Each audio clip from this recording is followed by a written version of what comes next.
Muy buenas tardes, la gracia, la misericordia y la paz de Dios el Padre, de nuestro Señor Jesucristo, sea con todos ustedes mediante su Espíritu. En esta tarde le pediría el favor que me acompañe en una oración a nuestro Dios. Y vamos a dar entonces de esta manera inicio a nuestro tema de hoy, en el estudio del Génesis que nos ha ocupado todos estos días durante las tardes. Acompáñeme, por favor. Padre de la gloria, te damos a ti la honra, la alabanza y el reconocimiento. Tú eres Dios y no hay otro igual a ti. Y ante ti, Señor, queremos estar.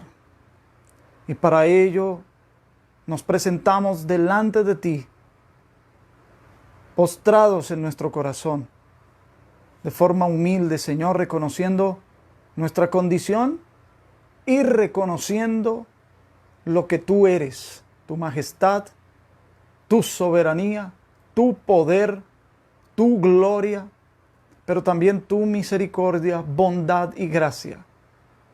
Nos acogemos a ello, Señor, y te rogamos que nos ayudes, que ilumines nuestro entendimiento en esta tarde, para entender, Señor, para comprender mejor, para recibir más luz, para ser exhortados, instruidos, enseñados, redarguidos, y de esta manera ser edificados.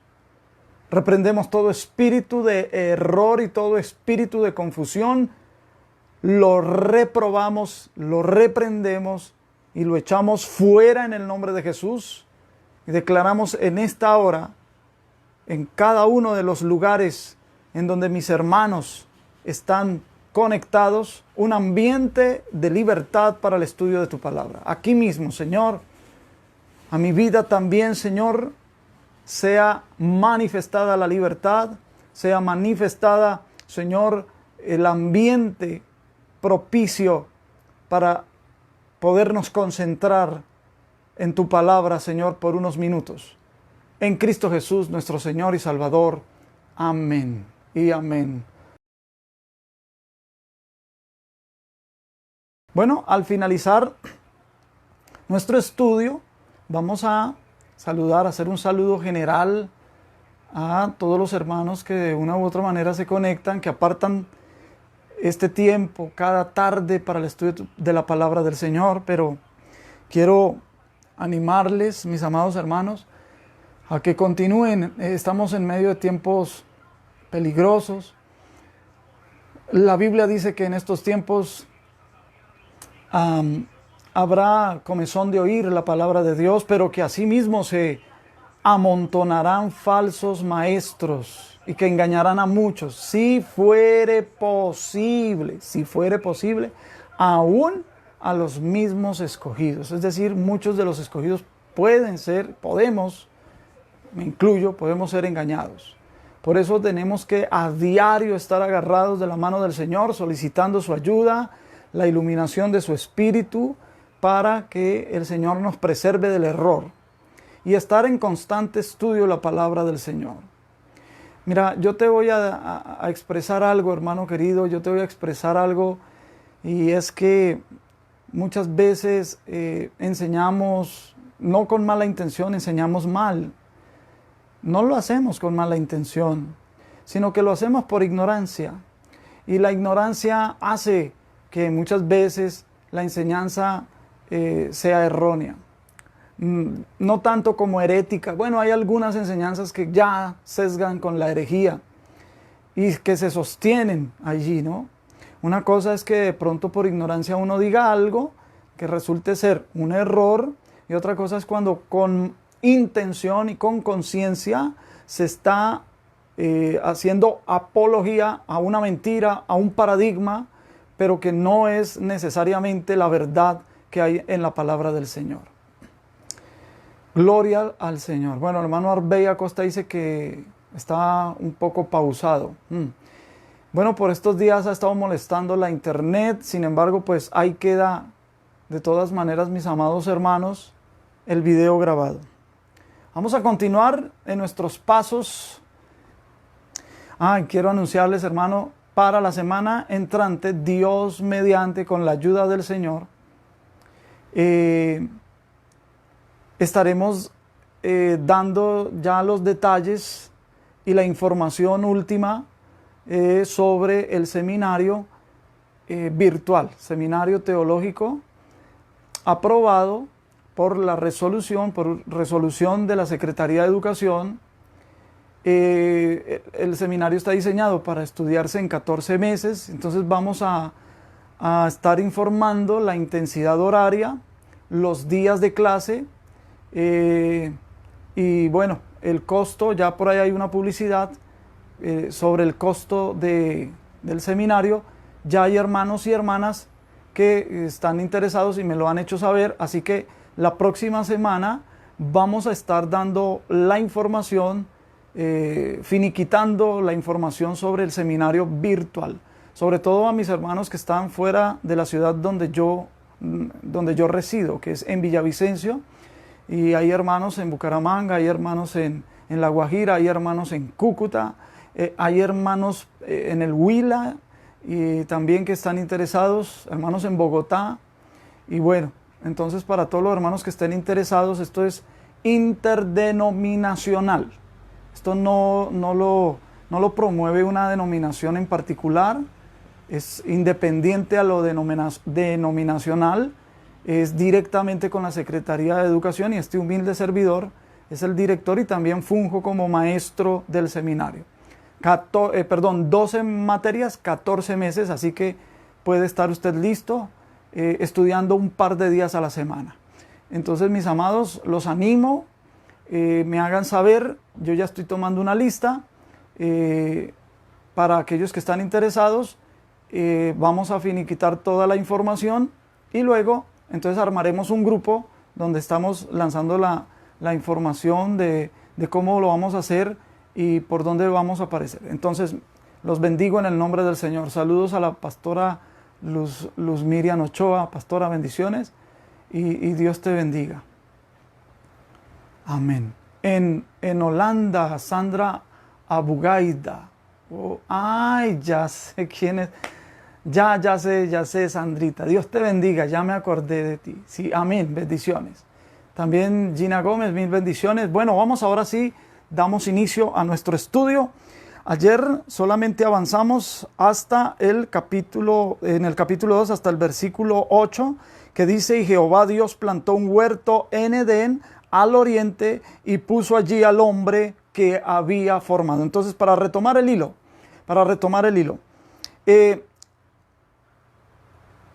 Dios plantó un huerto. El huerto, ya dijimos, es el aspecto físico, el aspecto natural, y Edén es el aspecto espiritual y el aspecto sobrenatural. Claro, pero manifestado en lo físico.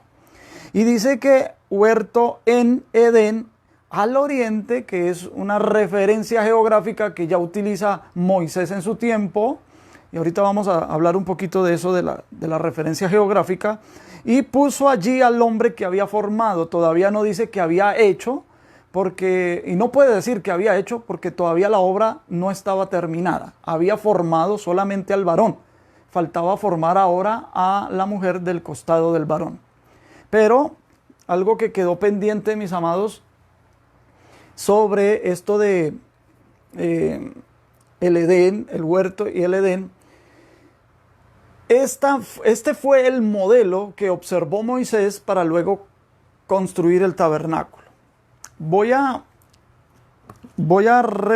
referenciar Éxodo, y voy a ir un momentico a Éxodo en el capítulo 24. Éxodo capítulo 24, para tener, digamos, presente y en consideración que tanto el tabernáculo, su diseño, y posteriormente, que ya es un avance tipológico, el templo y su diseño tiene que ver con el huerto del Edén. A mi amigo y hermano Edgar de Ampira, mil bendiciones. A Ángela María Huertas, mil bendiciones. Amén. Entonces, capítulo 24 de Éxodo, el verso 12. Entonces Jehová dijo a Moisés: sube a mí al monte y espera allá, y te daré tablas de piedra y la ley y mandamientos que he escrito para enseñarles. Entonces Dios le está diciendo a Moisés aquí que suba al monte. Allí le va a dar las tablas, allí le va a dar la ley, allí le va a dar los mandamientos, pero que debe subir ¿a dónde? Al monte. Voy a saltar al verso 15. Entonces Moisés subió al monte y una nube cubrió el monte. Me salto al verso 18. Y entró Moisés en medio de la nube y subió al monte, y estuvo Moisés en el monte 40 días y 40 noches. Esta es la sexta subida de Moisés al monte Sinaí. Y voy a leer el capítulo 25, desde el verso 1. Jehová habló a Moisés diciendo, di a los hijos de Israel que tomen para mí ofrenda. Bueno, ahí sigue diciendo, me salto al verso 8 y dice, y harán un santuario para mí. Entonces aquí ya está la orden. ¿Dónde está Moisés? En el monte. El monte está cubierto por una nube. ¿Cuál es esa nube? La Shekinah, la manifestación física, una de las manifestaciones físicas de la gloria de Dios. La Shekinah, ahí está la nube. Ahí hay mucho poder. Y él entra, ingresa a esa nube, está en el monte, está hablando con Dios. Y aquí ahora Dios le da orden de que le hagan un santuario, porque Él no quiere ser un Dios ajeno a su pueblo.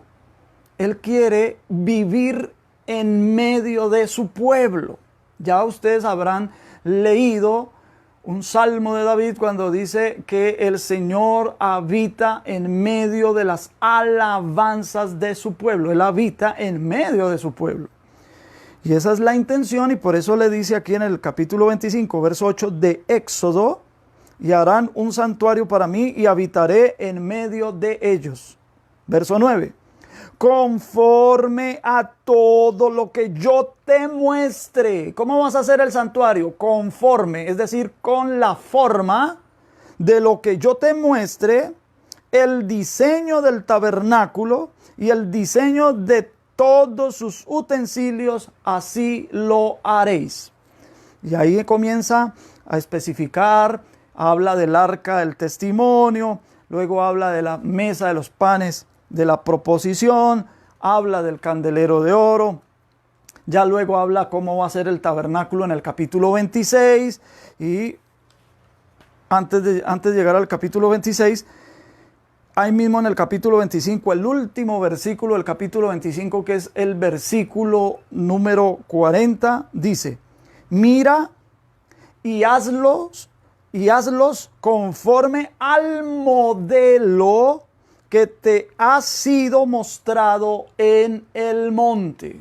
Haz todo esto conforme al modelo que se te mostró, que se te ha sido mostrado en el monte. Entonces, cuando él estaba en el monte, Moisés, durante esos 40 días y esas 40 noches, fue cuando Dios o lo transportó en el tiempo o sencillamente le dio por visión la revelación de lo que era el principio.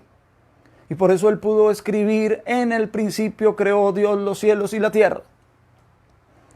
Y la tierra llegó a estar desordenada y vacía. Así lo expresa en el hebreo. Llegó a estar. Y el verso 3, y dijo Dios, sea la luz. Entonces, todo eso lo vio Moisés cuando estuvo allá en el monte. Y vio cuando Dios plantó el huerto en Edén. Y de acuerdo a lo que él vio allí, entonces tomó ese modelo para hacer el tabernáculo. Volvamos a Génesis y volvamos a leer el verso 8. Y Jehová Dios plantó un huerto en Edén al oriente y puso allí al hombre que había formado. Me voy a saltar al verso 10 un momentico para hablar del modelo para el tabernáculo. Verso 10.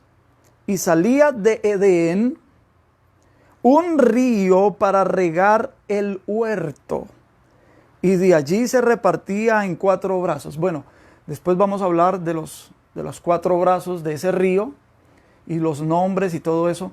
Pero baste saber por ahora que cuando Moisés vio el Edén, el huerto, él vio un monte.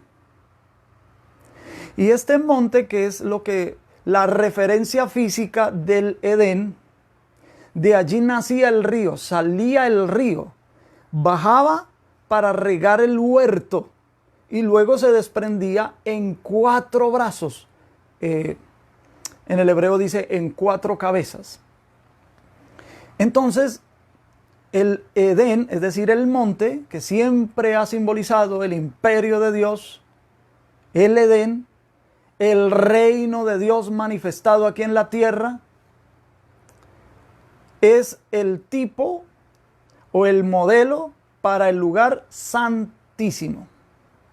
El huerto en donde estaban todos los árboles y donde vivía el hombre, allí ese es el modelo del lugar santo. Y el campo en donde estaban las bestias y están los animales es el modelo para el atrio. Ya lo hemos referido antes, lo estamos recordando ahora. Entonces vamos a avanzar ahora en el verso 9. Y Jehová Dios hizo nacer de la tierra todo árbol delicioso a la vista y bueno para comer. Ya sabemos que esto es una prolepsis del tercer día de la creación, cuando surgieron todos los árboles frutales, en donde dice, y en el fruto debe ir la semilla. Y fue así. ¿De dónde surgió? ¿De dónde salió? ¿De dónde se produjo? De la tierra. La tierra contenía potencialmente todos los elementos de la vegetación y de los árboles frutales. De tal manera que él en el tercer día, Dios no se puso a decir, y sea el aguacate, y sea el manzano, y sea la parra de uvas, por ejemplo, ¿no? Y sea el olivo, y sea la higuera. No hay necesidad. Eso ya había sido creado en la tierra original, pero ahora iba a resurgir. La tierra iba a volver a brotar la vida vegetal. Y entonces esta es una referencia del verso 9, dice que Jehová Dios hizo nacer de la tierra todo árbol delicioso a la vista y bueno para comer. También el árbol de la vida. También el árbol de la vida en medio del huerto y el árbol de la ciencia del bien y del mal. Muy bien, entonces este versículo nos va a dar para que hablemos de un tema que a usted tal vez le va a parecer muy extraño. Pero por extraño que le parezca, le pido que no se quede con la incógnita. Que le pida al Señor que le revele, en el nombre del Señor Jesucristo, el sot, el secreto que hay detrás de todo esto. Entonces, le va a parecer extraño porque el árbol de la vida que estaba en medio del huerto, el huerto debió haber sido un lugar muy amplio, un lugar extenso, y estaba lleno de árboles y de plantas frutales, hermano. Al hombre. Ese huerto le daba fruto al hombre todo el tiempo. Yo soy de los que piensa que, puesto que Dios había determinado que el hombre iba a ser o era el Señor de toda la creación, que iba a señorear sobre toda la creación en todo aspecto, en el aspecto del sistema como en el aspecto físico. Entonces, los árboles del huerto que brindaban su fruto a Adán ansiaban que el Señor de la creación se proveyera de ellos. Y en medio del huerto estaba el árbol de la vida. Y dice allí, también el árbol de la ciencia del bien y el mal. Está esta traducción ciencia no es muy precisa. La palabra ciencia en el hebreo, la palabra ciencia es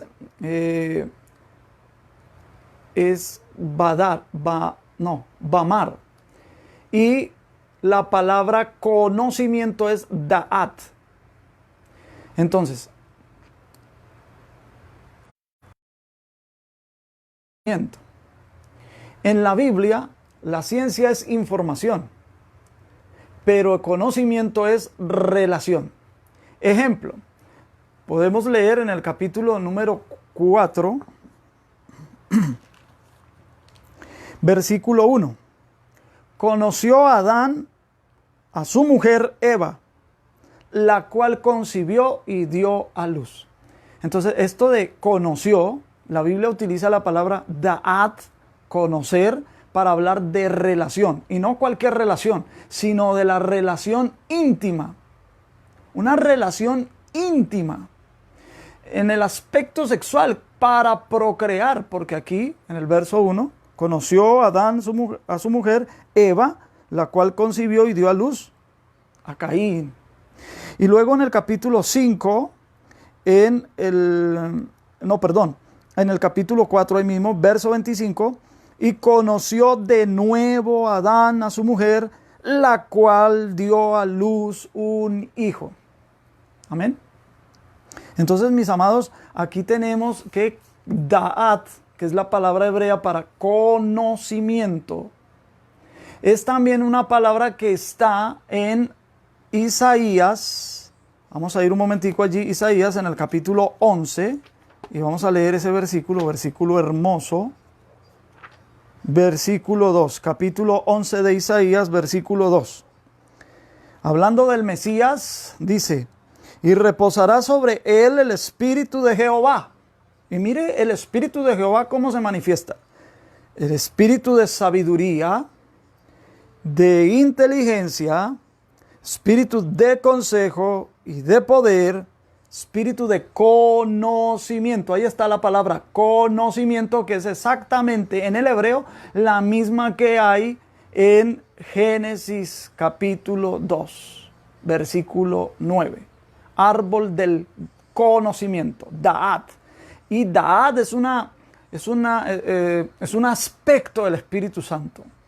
Espíritu de conocimiento, no espíritu de ciencia, espíritu de conocimiento. Amén. El don de palabra de ciencia, que se traduce en el Nuevo Testamento, en 1 Corintios capítulo 12, es correcto decir don de palabra de ciencia porque es un don sobrenatural por el Espíritu Santo que comunica una información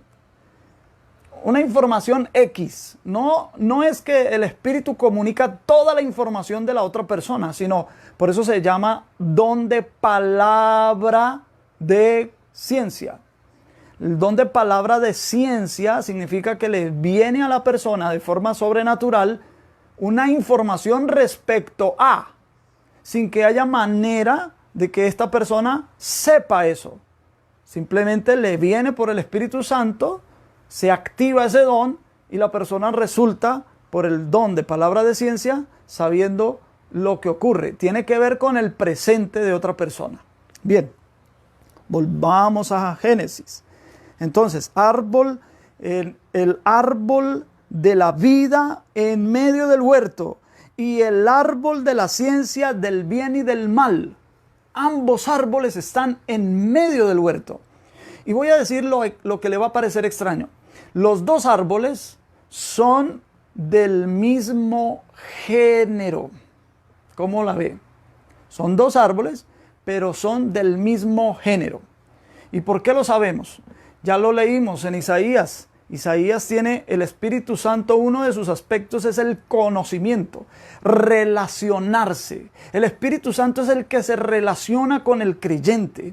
El Espíritu Santo es el que redarguye al creyente. El Espíritu Santo es el que guía al creyente. El Espíritu Santo es el que ilumina el entendimiento del creyente. El Espíritu Santo es el que bautiza al creyente. El Espíritu Santo es el que unge al creyente. El Espíritu Santo es el que sella al creyente. El Espíritu Santo es el que habita el creyente. El Espíritu Santo es el que reparte los dones al creyente. El Espíritu Santo es el que produce el fruto del Espíritu en el creyente. Todo esto lo hace el Espíritu Santo y más. Lo capacita y también lo llena.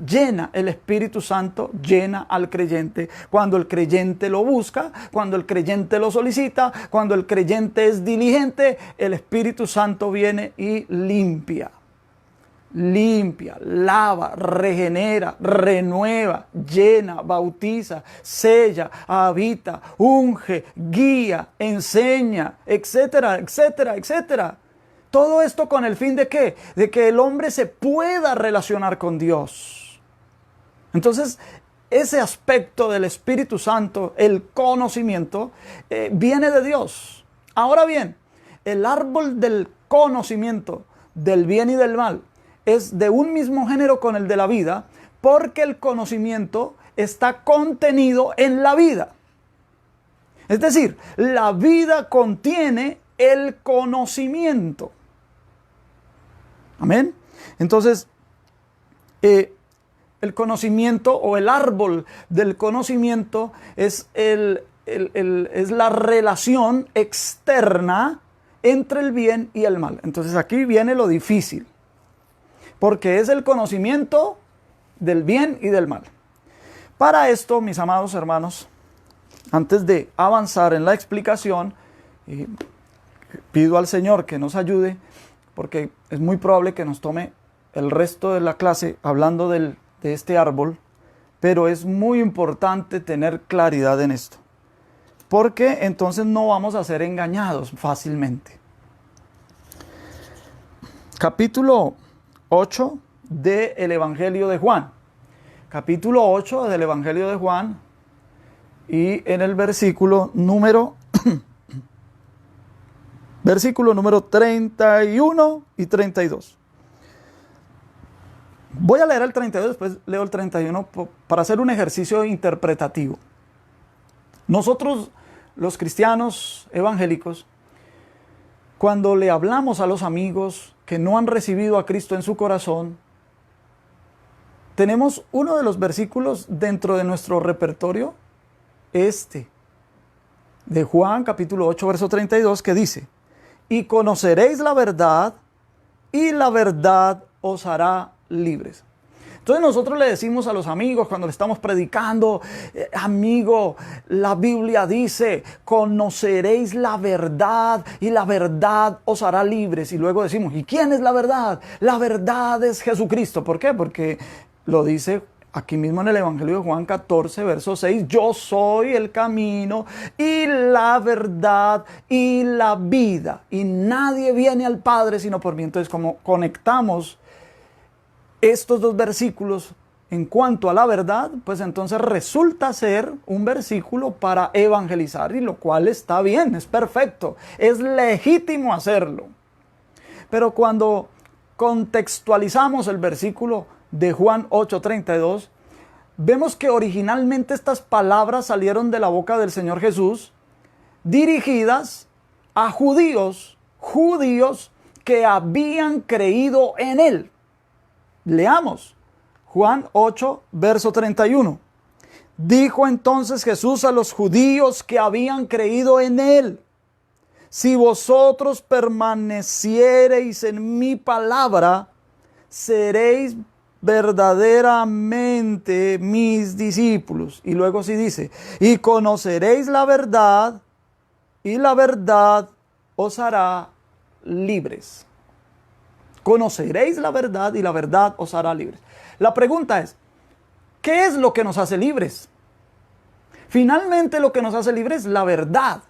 Pero yo no voy a tener acceso a la verdad sin el conocimiento. ¿Cómo dice el texto? Conoceréis la verdad. Y entonces, al conocer la verdad, entonces la verdad me hace libre.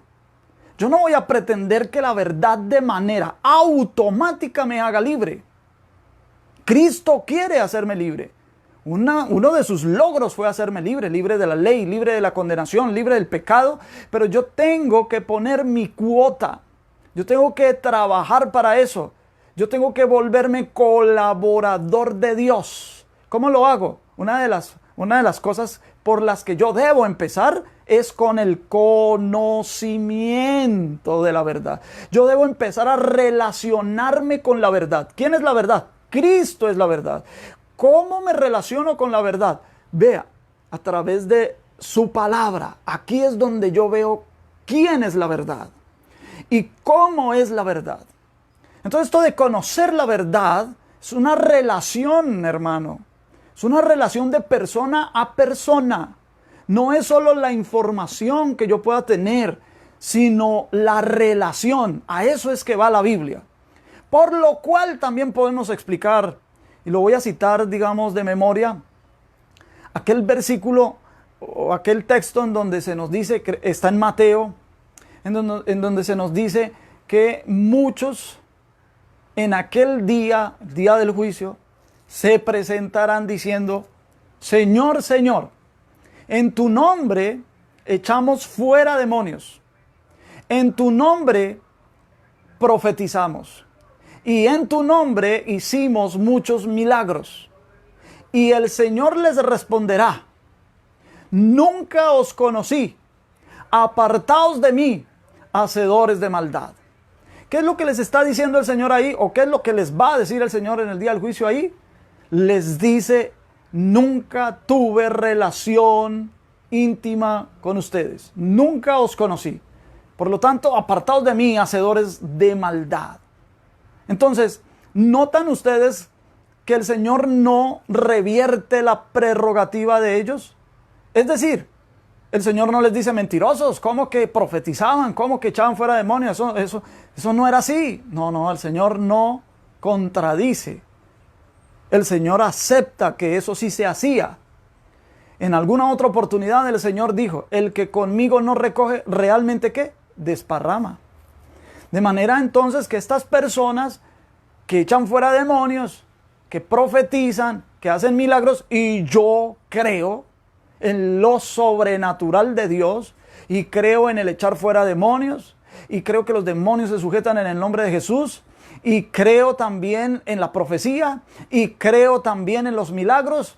Pero estamos hablando de personas que hacen esas cosas sin tener relación íntima con Dios, sin tener relación íntima con el Señor Jesucristo. Por eso el Señor Jesucristo les va a decir: nunca os conocí, nunca os conocí.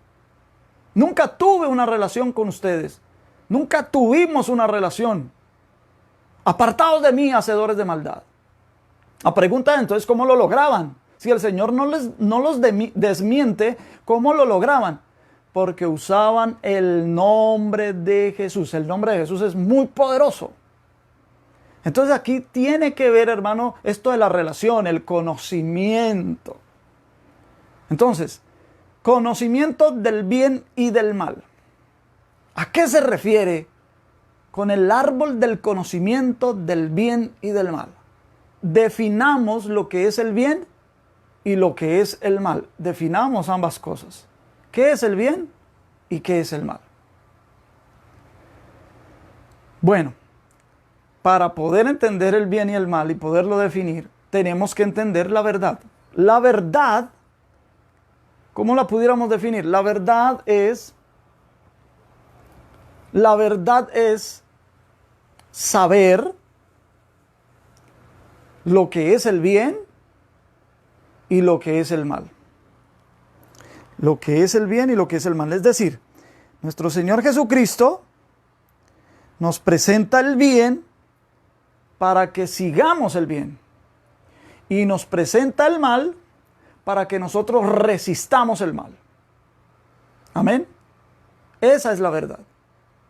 Pero cuando hablamos de verdad tenemos que hablar la verdad en niveles. En nuestro nivel, la verdad es relativa porque vivimos en una realidad relativa. Por lo tanto, aquí la verdad siempre va a ser parcial. Ninguno de nosotros se pudiera jamás jactar que posee la verdad, o por lo menos la verdad total. No, yo tengo una parte de la verdad que el Señor me ha mostrado. Usted tiene otra parte de la verdad que el Señor le habrá mostrado. Y por eso nos necesitamos los miembros del cuerpo de Cristo. Yo necesito de usted, usted necesita de mí, entre todos somos edificados. Para eso es la iglesia. Para que entre todos seamos, ¿qué? Edificados. Aquí no se trata de que a mí el Señor me reveló algo y entonces yo soy el que estoy a la vanguardia de la revelación, estoy adelantado de ustedes respecto a esto y entonces como que me enseñoreo por tener el poder del conocimiento. Y eso sería ser orgulloso y puedo estar cayendo en idolatría porque estoy rebajando a Dios a mi nivel, como si yo poseyera la verdad completa. Ese es el error de las sectas, hermano querido. Las sectas. ¿Cómo uno identifica una secta? Que no es la iglesia, sino una secta. Que tiene todos los elementos de ser iglesia, pero son sectas. ¿Cómo lo sabemos? Cuando se enseñorean de lo que ellos dicen tener la verdad total. Y no admiten ninguna otra postura de ninguna otra parte, sino solo lo que ellos dicen y como ellos lo dicen, hermano, eso hay que tener cuidado. Estamos abriendo los ojos para no ser engañados. La verdad no la posee una sola persona, no la posee una sola organización. La verdad es Cristo y en donde Cristo habite hay ahí una porción de la verdad, aunque yo no la pueda entender toda. De eso se trata la verdad y mi relación con esa verdad. Pero lo que pretende la verdad, es decir, Cristo, es que yo entienda que en este universo hay el bien, pero también el mal. Y está la verdad en el nivel total, en la realidad total, que es en lo espiritual, está la verdad total. Ya no es una verdad parcial como en nuestro nivel. Ya hay un nivel más arriba de la verdad, que poco a poco pudiéramos ir alcanzando, poco a poco, y pienso, como dice el apóstol Pablo era un hombre adelantado a su época. Él mismo testifica que él aventajaba a muchos de su nación en su época, en cuanto al celo, en cuanto a lo irreprensible de la ley de Dios. Pero él testifica diciendo, yo no lo he alcanzado ya. Yo no pretendo que yo ya lo alcancé, sino que una cosa hago, me olvido de lo que está atrás y me extiendo a lo que está adelante a ver si alcanzo aquello por lo cual fui también alcanzado de Cristo Jesús. Hermano, estamos hablando cosas prácticas, no se trata de hacer una lectura por encima, estamos escudriñando. Entonces nadie puede jactarse de haber alcanzado la verdad total, con todo lo profundo que Pablo, y que fue el escritor más prolífico del Nuevo Testamento, hermanos. Gran parte de la doctrina cristiana se la debemos al apóstol Pablo, pero él testifica que todavía no lo había alcanzado ni que era perfecto ya. Es decir, no tenía todavía la totalidad de la verdad. La totalidad de la verdad la vamos a tener cuando estemos allá en nuestro hogar. Cuando ya no haya necesidad de ciencia, ya los misterios se van a resolver, lo vamos a comprender todo. Pero mientras estemos en esta naturaleza caída, no podremos resistir la verdad total. Por eso Dios trabaja de adentro hacia afuera, un trabajo desde el Espíritu y ir externalizando la verdad, la salvación, la vida eterna en nosotros. Y también existe la verdad absoluta. Ahí nadie se puede meter. Si ni siquiera alcanzamos la verdad total, mucho menos la absoluta. Eso solo le pertenece a Dios, a su esencia, a su infinitud. Entonces hablemos de la verdad en nuestro nivel. En nuestro nivel debemos saber que existe el bien y que existe el mal. Adán, en el Edén, se le dijo que no comiera de ese árbol, lo vamos a ver más adelante, unos versículos más abajo aquí en este capítulo. Se le ordena que no tome del árbol del conocimiento del bien y del mal, porque el día que coma de él va a morir. ¿Por qué? Porque Adán solo conocía el bien en su creador. Él ignoraba que había un mal. Por eso a esa dispensación se le ha llamado la inocencia, que también se le pudiera llamar la ignorancia. Adán tenía que crecer, mis queridos hermanos. Él había sido formado como un adulto. Adán poseyó la humanidad perfecta. Solo 2 hombres en la historia de la humanidad han poseído la humanidad perfecta. Número 1, Adán, pero que perdió esa perfección por causa del pecado. Y 2, nuestro Señor Jesucristo. Entonces, como no vimos a Adán y como tampoco tuvimos la oportunidad de ver a Cristo, no tenemos idea de qué es ver la humanidad perfecta. Pero Adán tenía la humanidad perfecta, era adulto, formado como adulto, pero era almática y espiritualmente un niño. Y por eso al finalizar este capítulo vamos a ver que Adán y Eva, dice, he aquí que estaban desnudos, pero no se avergonzaban. Es como tú poner un bebé varoncito de 6 meses de edad, por ejemplo, y una bebé también de la misma edad, uno frente al otro, totalmente desnudos. ¿Qué va a pasar entre ellos? ¿Qué malicia va a haber allí? Nada, hermanos, porque el estado de esos bebés es de inocencia. No hay ningún tipo de apetito carnal en ellos. Lo mismo ocurría con Adán y con Eva en la dispensación de la inocencia, porque ellos almática y espiritualmente eran niños, físicamente adultos, pero el resto de su esencia aún necesitaban madurar, necesitaban crecer, necesitaban desarrollarse. ¿Y cómo se iba a saber que ellos ya estaban maduros? Cuando alcanzaran el conocimiento del bien y del mal. Pero ¿cómo debían ellos alcanzar el conocimiento del bien y del mal? A través de la relación, a través del conocimiento de su creador, a través de relacionarse con su creador. Ellos iban creciendo, ellos irían desarrollándose, ellos se iban madurando y alcanzarían la madurez. Y una vez alcanzaran la madurez se podían procrear. Antes no.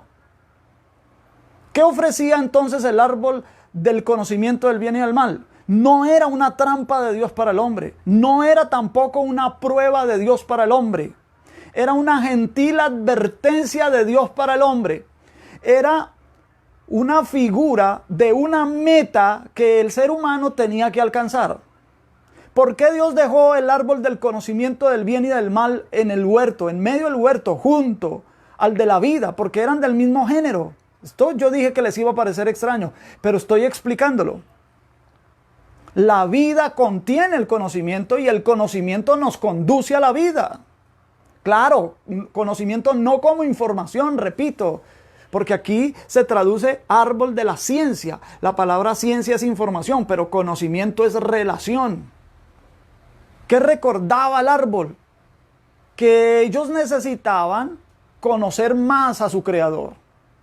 Necesitaban relacionarse más con su creador, y entre más se relacionaran con el creador, ellos se irían desarrollando e iban conociendo el bien y el mal, porque hasta el momento solo conocían el bien en Dios, pero ignoraban que había un mal. Ya el mal tenía una personificación, tenía rostro, tenía identidad, tenía nombre. Satanás, aquí en Génesis, la serpiente antigua, estaba, hermano, acechando. Entonces el hombre tenía que llegar a ese conocimiento, tenía que llegar a la madurez. Para eso el árbol no era una trampa. Ahora bien, ¿por qué Dios dejó entonces el árbol? Bueno, ya dijimos, para recordar la meta que tenían que alcanzar, por la sencilla razón que el hombre tenía vida eterna. Entonces la vida eterna podría aplazar aplazar la tarea del hombre para desarrollarse, para crecer, para madurar. Porque qué afán, tienen la vida eterna, qué afán de madurar. ¿A usted no le ha pasado, hermanos? A mí me ha pasado que yo a veces veo bebés, veo niños y que no se preocupan por nada, ellos están en lo suyo, ellos no tienen conciencia de la realidad que estamos viviendo. Ellos dependen de sus padres, tienen una fe genuina en sus padres son sus proveedores, se sienten protegidos por ellos. Y uno dice, ay, qué bueno uno volver a ser niño, ¿verdad? Uno quisiera retroceder el tiempo, rebobinar la cinta y quedarse uno así niño. Pero lo normal es que nosotros crezcamos, nos desarrollemos y maduremos. Amén. De manera entonces que el hombre en el Edén tenía que también hacer lo mismo. Pero como tenía vida eterna, qué afán de madurar. Por lo tanto, cada vez que el hombre pasaba por el medio del huerto y veía el árbol del conocimiento del bien y del mal, entonces ellos se acordaban, hay una meta que alcanzar, tenemos que alcanzar ese conocimiento, pero por los medios propios, no por los medios impropios. Porque si ellos tomaban el atajo y comían del fruto del árbol del conocimiento del bien y del mal, como Satanás se lo expresa en el capítulo 3, y cuando lleguemos allá lo vamos a ver con más detalle, se les abrirían los ojos. Cuando lleguemos allá vamos a explicar qué significa eso. Entonces, el árbol del conocimiento del bien y del mal. Definamos entonces qué es el bien y qué es el mal.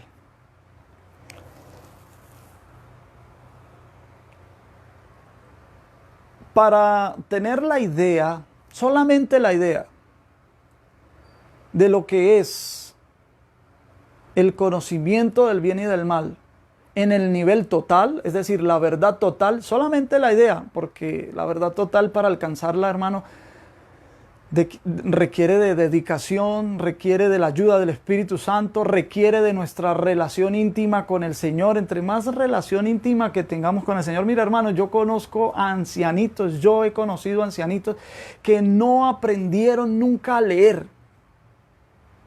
No aprendieron a leer, es decir, ellos no tenían la facilidad de tomar la Biblia, leer, escudriñarla por su cuenta. Ellos tenían que esperar que otro, algún predicador, les enseñara qué quiere decir esto en la Biblia, y ellos empezaban a aprender acerca del Señor. Pero empezaron a tener una relación íntima con el Señor y las cosas que Dios les revelaba. Hermano, yo conocí personalmente un ancianito, ya partió con el Señor, partió de edad de casi 90 años, que se llamaba el hermano, le llamábamos de cariño, con una simpatía inmensa, el hermanito Marcos. Marquitos le decíamos. Y este hombre tenía una sabiduría de Dios, hermano. Leía, sí, aprendió a leer en la Biblia, pero leía con mucha dificultad. Pero este hombre tenía una sabiduría de Dios impresionante y una revelación de Dios impresionante. Y nosotros los jóvenes en ese tiempo decíamos, wow, ¿cómo hace el hermano si él no sabe casi ni leer? Entonces él nos enseñaba y nos decía, es por la intimidad con el Señor. Hermanos, entre más intimidad tengamos con el Señor, cada que tú te acerques a su palabra, te vas a sorprender del grado de revelación que te viene. O sea, ya lo explicamos ayer, de la iluminación del Espíritu Santo en nuestra vida. Amén. Entonces, para tener la idea de lo que es el bien y de lo que es el mal, se dice que el bien es el mal, pero puesto en el lugar correcto. Y que el mal es el bien, pero puesto en el lugar incorrecto. Entonces, hablemoslo de forma práctica. ¿No te ha pasado, no te ha sucedido, hermano, que tú muchas veces has dicho, vean, miren, por hacer un bien, vea, por hacer un favor, por hacer un bien, resulté haciéndome un mal. ¿No te ha ocurrido que tú a veces has querido favorecer a alguien? Que tú a veces has querido ayudar a alguien y eso se te ha tornado en un mal porque tú pusiste el bien en un lugar incorrecto. Pusiste el bien en un lugar incorrecto. Entonces te resultó en un mal. Pero si tú tomas el mal y lo pones en el lugar correcto, te va a resultar en un bien. Y te voy a poner un ejemplo bíblico. Nuestro Señor Jesucristo. A Él sea la gloria, la honra y la alabanza por los siglos. Amén. Nuestro Señor Jesucristo tomó el mal de toda la humanidad.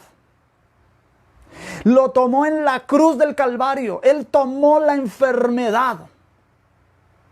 Se llevó la enfermedad. Puedes imaginarte la enfermedad de todos los seres humanos, desde el primer hombre hasta el último, puestos en Cristo Jesús. Y lo estoy diciendo por lo que dice Isaías en el capítulo 53, que dice que por su llaga fuimos nosotros curados.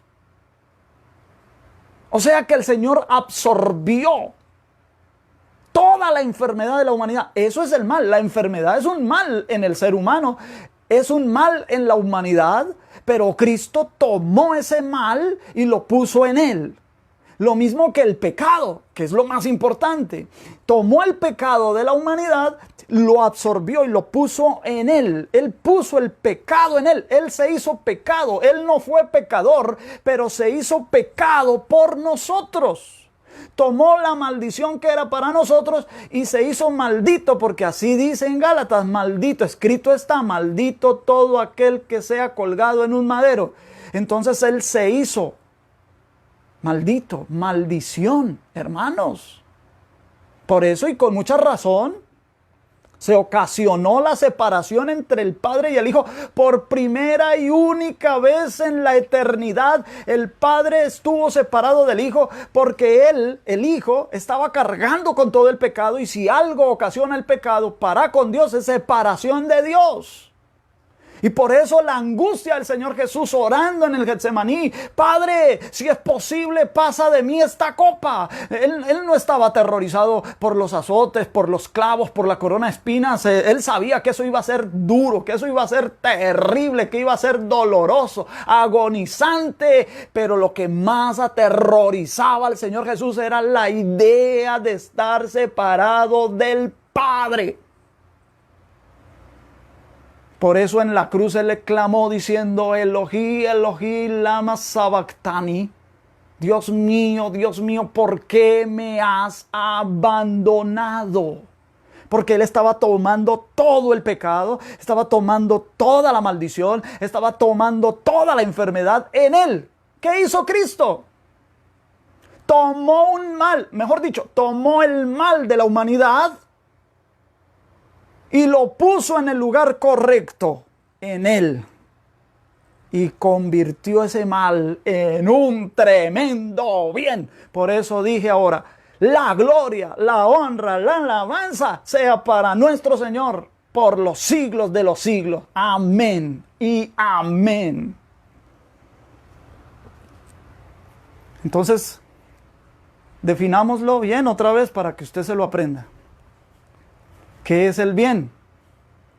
El bien es un mal puesto en el lugar correcto. ¿Y qué es el mal? Un bien, pero puesto en el lugar incorrecto. Lo que Dios quería era que el hombre conociera el bien y el mal, que pudiera conocer el bien para ser recibido y conociera el mal para ser resistido, para que aprendiera a resistirlo. Nosotros ahora podemos resistir el mal, no por nuestras propias fuerzas, ni por nuestra voluntad, ni por nuestro propio valer, sino por el Espíritu Santo que vive en nosotros. Y por eso las exhortaciones del apóstol San Pablo: vivid o andad en el Espíritu. Porque la lucha está entre el espíritu y la carne no quiere y el espíritu sí, el espíritu está dispuesto y el Espíritu Santo nos ayuda para que nuestro espíritu esté dispuesto. La carne no quiere. Entonces por nuestro propio valer, por nuestra propia voluntad no lo vamos a lograr. Lo logramos resistir el mal por el Espíritu Santo. Entonces esto es de gran utilidad, mis amados hermanos. En el Edén estaban estos dos árboles juntos, en el centro del huerto. Árbol del conocimiento, del bien y del mal. Como el ser humano tomó del árbol que Dios le dijo que no tomara, ellos tenían que alcanzar el conocimiento, pero a través de la relación con su Creador. Entonces, ¿qué se ocasionó? Se les abrió los ojos, lo vamos a ver con más detalle más adelante, pero les adelanto, se le abrieron los ojos, tuvieron miedo por esa experiencia, ellos tuvieron miedo por esa experiencia, pero ahora el hombre confunde el bien y el mal. O sea que el resultado de la desobediencia fue la confusión entre el bien y el mal. Y por eso el hombre ahora a lo malo le llama bueno y a lo bueno le llama malo. El hombre natural no puede aceptar y no puede concebir y no puede entender las cosas espirituales porque le resultan locura. Y las cosas espirituales, hermano, en lo espiritual, la conciencia del hombre espiritual es que hay un bien y que hay un mal. Y sabe cómo utilizar el bien y sabe cómo resistir el mal. Y en eso estamos, hermanos, aprendiendo, capacitándonos cada día. Estas exhortaciones de buscar de Dios, hermano, de tener intimidad con Él. Eso no reemplaza nada. Hermano, estas enseñanzas pueden ser de mucho alimento para su vida y doy gloria a Dios por ustedes, hermanos. De verdad me siento muy agradecido por la compañía de ustedes cada día, cada tarde. Pero les voy a decir una cosa, si ustedes no tienen vida de oración, si ustedes no tienen intimidad con Dios, eso, hermano, están ustedes inhibidos, flacos, raquíticos espiritualmente. Usted, este conocimiento que usted recibe en estas enseñanzas, usted tiene que aplicarlas en sí mismo a través de su vida de oración con el Señor. Porque cuando no tenemos una vida de oración y una intimidad con el Señor, cualquier falso maestro aparece y nos dice alguna barrabasada y a nosotros nos parece eso que novedoso, algo wow, un boom, algo que yo no sabía. Para mí eso es un universo de conocimiento. Y realmente estoy siendo engañado. Porque no tengo una relación íntima con el Señor. Cuando yo tengo una relación íntima con el Señor, aunque yo no conozca de griego, ni de hebreo, ni nada de esas cosas, el Espíritu Santo es el que da testimonio a mi espíritu. Y Él me dice y sabe y me da el discernimiento. ¿Qué es el bien y qué es el mal? ¿Y de dónde proviene? Hermanos, me da lástima decirlo y no lo digo para difamar a nadie ni nada, pero de verdad que he visto por YouTube y hasta por el mismo Facebook videos en donde aparecen, hermanos, en vivos. Aquí en este momento, aquí en mi pantallita me aparecen 17 personas conectadas que me están viendo. Pero yo he visto videos en donde aparecen 2,000, 6,000 personas conectadas en un en vivo en donde aparece alguien hablando una cantidad de cosas, hermano, contrarias a la palabra del Señor. Es más, personas que ni citan la palabra de Dios y están dando profecías. Ahorita, hace poco dieron una profecía para el 17 de mayo, que iba a pasar algo, que iba a pasar algo, que iba a pasar algo. Ya después dijeron, no, es que va a pasar algo, pero es en lo espiritual, eso es en lo espiritual. En lo espiritual, cuando primero había hablado de 2 naciones, Estados Unidos y Japón, y había hablado de un sacudón en la tierra, y había hablado de unas rocas en el espacio, y que algo iba a suceder el 17 de mayo, que él no sabía qué era, pero que solo había visto 2 naciones, un terremoto y unas rocas en el espacio. Y después salió, dice, hermano, y miles de personas viendo esos videos y de likes y de unos comentarios allá, la gente Ay, Señor Jesucristo, hermano, pero se tiene que cumplir la Escritura. Que en estos postreros tiempos la gente tiene comezón de oír. Qué lástima, mis amados hermanos. Qué lástima. Y todo eso pasa, ¿sabe por qué? Porque no tenemos comunión íntima con el Señor. Porque no tenemos intimidad. Yo les exhorto, con mucho amor, mis amados hermanos, acrecentemos nuestra relación con nuestro Señor todos los días, hermano. Estamos en tiempos difíciles, necesitamos acrecentar nuestra relación íntima con el Señor. Y estamos en Génesis, en el capítulo número 2.